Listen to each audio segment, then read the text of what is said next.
नमस्कार दोस्तों, स्वागत है आपका मेरे चैनल पे। आज हम हिंदी में समास पढ़ेंगे। समास क्या होता है? सबसे पहले समास का जो अर्थ होता है, संक्षेप। समास सम और आस दो शब्दों से मिलकर बना है, जिसका मतलब होता है संक्षिप्त कथन। क्लियर? अब इसकी परिभाषा देखते हैं। जब दो या दो से अधिक पद मिलकर एक नवीन शब्द की रचना करते हैं तो उसे समास कहते हैं। अब पद क्या होता है? पद का मतलब भी शब्द होता है। तो जब दो या दो से अधिक शब्द मिलके किसी नवीन शब्द की रचना करते हैं तो उसे हम क्या कहते हैं? समास कहते हैं। अब क्या होता है कि किसी भी समस्त पद को अलग अलग करने की प्रक्रिया को समास विग्रह का कहा जाता है, फिर समास व्यास कहा जाता है। जैसे कि हमने बोला नीलकमल, तो नीलकमल का विग्रह होता है नीला है जो कमल, है ना। जैसे कि चौराहा, तो चौराहा का विग्रह होता है चार राहों का समूह।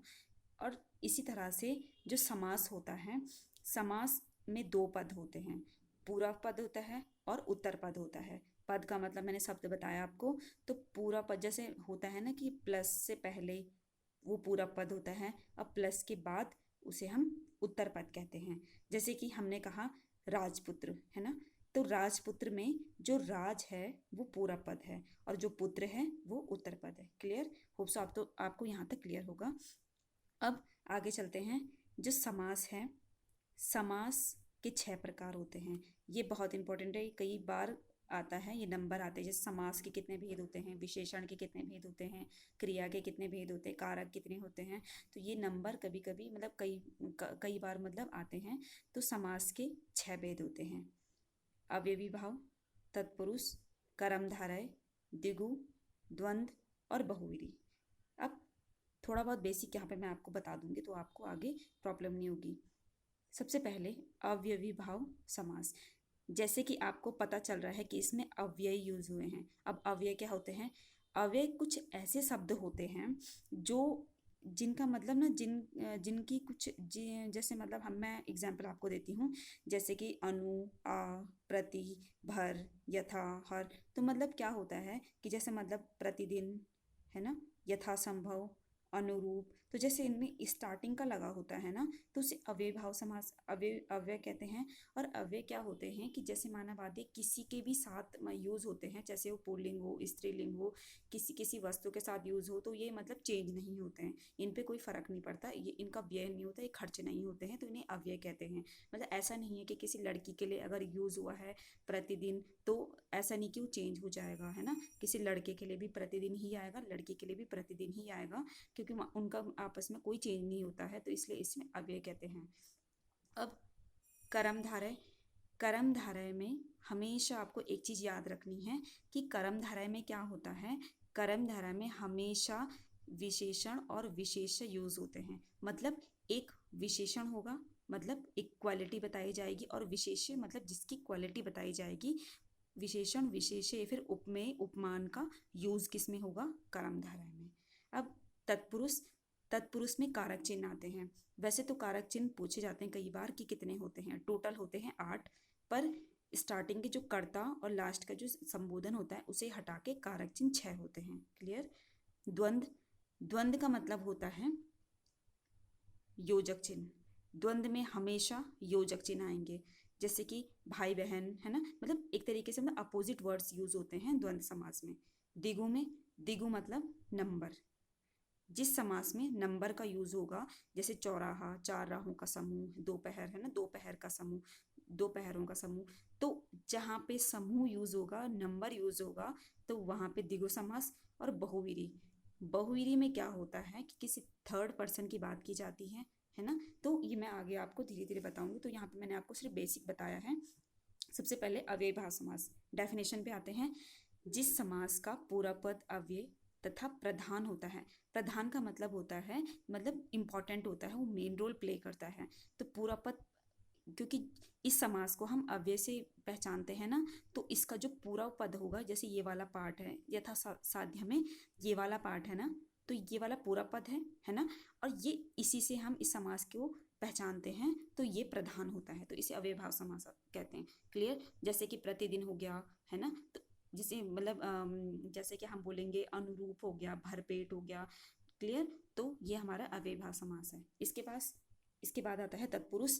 तत्पुरुष में होता है जिस समास में उत्तर पद प्रधान होता है तथा दोनों के बीच का कारक चिन्ह लुप्त हो जाता है, उसे तत्पुरुष समास कहते हैं। अब देखिए इसमें क्या होता है, इसमें कुछ कारक चिन्ह यूज होते हैं, मतलब इसमें हमारा प्रधान होता है वो उत्तर पद प्रधान होता है। जैसे कि हमने यहाँ पे देखा कि यहाँ पे कारक चिन्ह यूज हुए हैं, है ना, कर्म तत्पुरुष। अब इसमें जैसे स्टार्टिंग में जो कर्ता है वो लुप्त हो चुका है। जैसे कर्ता ने, जैसे मतलब हम ये बोलेंगे कर्ता ने कर्म को करण से, संप्रदान को के लिए, अपादान से, संबंध का की के, अधिकरण में, पर, संबोधन है, तो ये हमारे कारक चिन्ह होते हैं टोटल। तो जिसमें भी आपको बस ऐसे याद रखना, जिसमें भी ये कारक चिन्ह यूज हुए हैं वो सीधे सीधे तत्पुरुष समास चला गया। क्लियर। अब देखिए इसके बाद जैसे कर्म, तो कर्म में बीच में को यूज होता है, करण यानी कि से के द्वारा, संप्रदान, संप्रदान हमेशा देने के लिए यूज होता है के लिए, अपादान, अपादान मतलब से, अपादान मतलब अलगाव भी होता है, जैसे पेड़ से पत्ते अलग होना, है ना, तो मतलब वो जैसे नदी पर्वत से अलग होना, तो वो अलग अलगाव मतलब यूज होता है अपादान में। संबंध, संबंध मतलब रिलेशन, राजा का पुत्र, है ना, जैसे ग्रह के लिए शाला, तो ये संबंध यूज होता है। और अधिकरण, अधिकरण मतलब एक बेस की बात होती है ना, या फिर किसी अधिकरण मतलब जैसे मेज के ऊपर बुक रखी हुई है, जैसे कुछ भी ना, तो अधिकरण मतलब में या फिर पर होता है। तो ये हमारे कारक चिन्ह होते हैं। अब देखिए क्या होता है, इसका एक और भेद नए समास भी होता है। नए समास का मतलब होता है कि जिसमें आपको कुछ नहीं करना है, इसमें हमेशा नेगेटिव वर्ड्स आएंगे, जैसे कि है ना, अन, गैर, तो ये सारे के सारे नए समास में आते हैं। तो कभी भी ये आए कि नए समास क्या होता है, तो नए समास हमेशा उसमें निषेध सूचक यानी कि मतलब नकारात्मक शब्द आएंगे, उसे हम नए समास कहते हैं। क्लियर। नेक्स्ट हम आते हैं कर्मधारय समास। देखिए कई लोग कर्मधारय समास और बहुव्रीहि समास इसमें कंफ्यूज होते हैं, तो लास्ट में मैं आपको ये सारी चीज़ें क्लियर करूंगी। देखिए समास बहुत ईजी है, अगर आप ध्यान से समझेंगे तो कुछ भी नहीं है।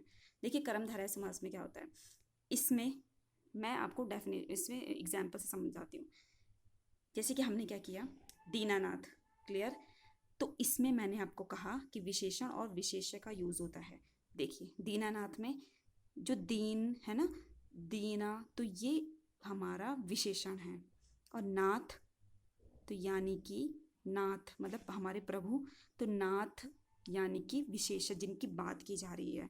जैसे कि नीलकमल देख लिए, नील मतलब उसका एक गुण है ना, जैसे मतलब रंग बोधक ये गुण है।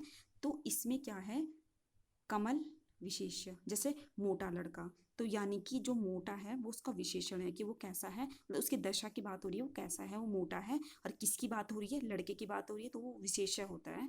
तो हमेशा याद रखना, कुछ नहीं करना आपको, कर्मधारय समास हमेशा आपको इस तरह से निकालना है कि विशेष्य और विशेषण का यूज होता है। और कर्मधारय समास आप ना ऐसे इसका अंदाजा नहीं लगा सकते जब तक आप इसका विग्रह नहीं करोगे, मतलब इसको किसी भी शब्द को तोड़ोगे नहीं, तब तक आपको पता नहीं चलेगा। द्विगु समास जो मैंने आपको बोला कि स्टार्टिंग में इसमें नंबर होते हैं, जो जैसे कि इसमें क्या होता है कि समूह की बात की जाती है, और पूरा पद संख्यावाचक हमेशा संख्यावाचक होता है। और मतलब द्विगु में हमेशा जैसे नवग्रह है ना, दोपहर, सप्ताह, तो मतलब समूह की बात होती है, तो इसे हम क्या कहते हैं, द्विगु समास। द्वंद्व समास, द्वंद्व समास में ये योजक चिन्ह जो बीच में आते हैं ना, और इसमें सारे के सारे अपोजिट वर्ड्स आते हैं। बस आप ऐसा याद मत रखो कि पूरा पद प्रधान, उत्तर पद प्रधान, इससे आप कंफ्यूज हो जाओगे। बस एक लॉजिक, एक इसका ऐसा याद रखो कि इसमें क्या क्या हो रहा है। क्लियर। इसके बाद बहुवीरी। देखिए बहुवीरी और कर्मधारय, इसमें कईयों को कन्फ्यूजन होता है। कर्मधारय मैंने आपको बता दिया, विशेषण विशेष्य का यूज होगा, पहले आप इसको समझो, ठीक है। इसके बाद बहुवीरी में क्या होगा, बहुवीरी में एक जो जिसके बारे में बात की जा रही है ना, सिर्फ उसी का ही एक पूरा विशेषण यूज होगा। इसमें किसी की तुलना नहीं की जाएगी, उपमेय उपमान नहीं होगा, और कर्मधारय में उपमेय उपमान होता है। बस ये ही हमारा कर्मधारय और बहुवीरी में अंतर होता है। जैसे नील कमल, तो ऐसा नहीं है कि सिर्फ मतलब कमल का एक विशेषण यूज हुआ है, इसमें इसका आपस में तुलना भी हो रही है कि कमल कैसा है, नीला, उसकी विशेषता बताई जा रही है। बहुवीरी में क्या है कि बहुवीरी समास में दोनों पद गौण होते हैं, मतलब दोनों पदों का अपना कोई अपना इतना रोल नहीं होता है, तथा ये दोनों मिलकर किसी तीसरे पद के विषय में कुछ कहते हैं, तो यहाँ तीसरा पद ही प्रधान होता है, तो इसे क्या कहते हैं हम, बहुवीरी समास। क्लियर है आपको? तो होप सो आपको कर्मधारय बहुवीरी से रिलेटेड जो भी कंफ्यूजन है वो क्लियर हो गया होगा। एक बार आप इसको अच्छे से समझ लेना, जब तक आप खुद से प्रैक्टिस नहीं करोगे आपको ये समझ में नहीं आएगा। तो होप सो आपको ये समझ में आया होगा। Thanks for watching.